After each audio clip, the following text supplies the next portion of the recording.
Well, I don't know if you can see what I have up here. If you are here, you can see big versions over on the side, and you can see small versions over on the other side. Max and Gabby are doing some good work over there with things that look like this. This is Lego. I like Lego a lot. I think most people like Lego, unless you step on it in the middle of the night. Then you do not like it anymore. However, otherwise, Lego is pretty neat. And Lego is very good at teaching us about making connections, I think. So we're going to explore a little bit with Lego each of the Sundays that we connect with this fall stewardship theme. Lego, its name is an abbreviation of two Danish words that I'm not even going to try and pronounce, but they probably sound a little bit like Lego. And they mean play well. Play well indeed.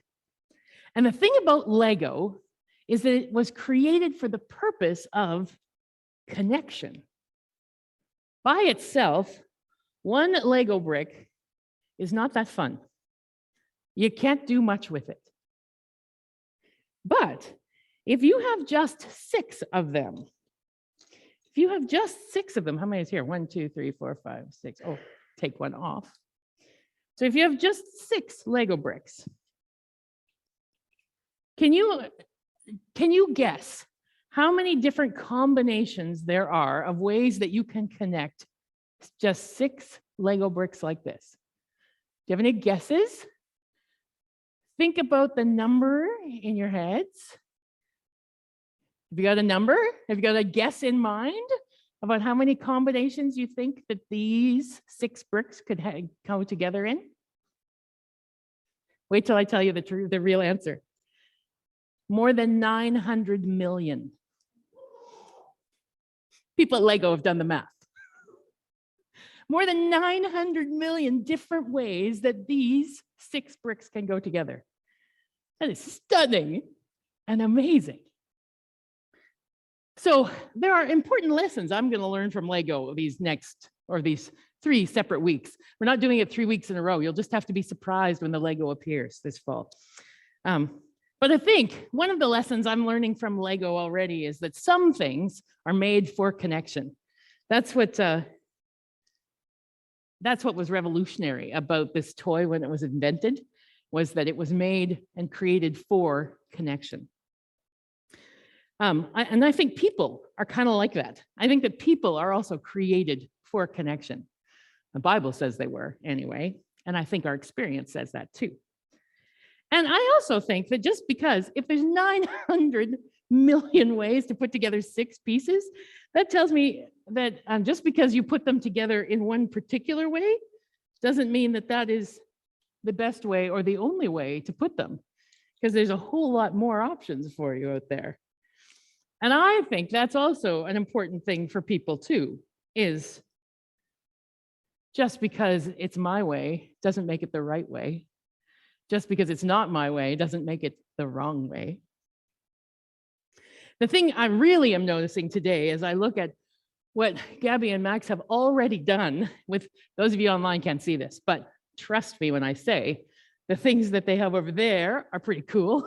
And the things they're making over there are pretty cool, much cooler than my little stack of blocks here. But at home, you can, if you've got Lego at home, you can also prove this, because you can make some pretty cool things when you put Lego blocks together. Did you know that every piece of Lego that was produced since 1955 will connect to every other piece of Lego produced since 1955? I know, they sell them in sets. They sell them in very particular sets with maps and things the way you're supposed to put them together. But they also designed them so that you were supposed to mix them all up, because things go together and can make some pretty cool things when diverse and different things come together. I like to watch, there's a TV show called Lego Masters.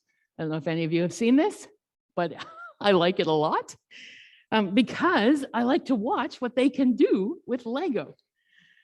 They build like very strong sculptures, and they build puppets, and they build hats, and they build animals, and they build castles hanging on cliffs, supported by tiny, tiny little pieces. You can look at the screen to see some examples of things that they've made over the past couple of seasons by putting just little tiny bricks like this together.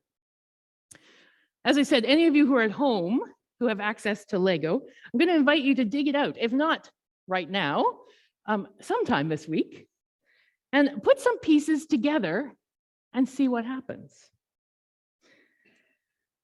I know that sometimes when you dig out the Lego, the first question is, well, what should I make? I don't know what to make. This is my problem. I have these pieces right here, and I didn't know what to make. I put them together like this.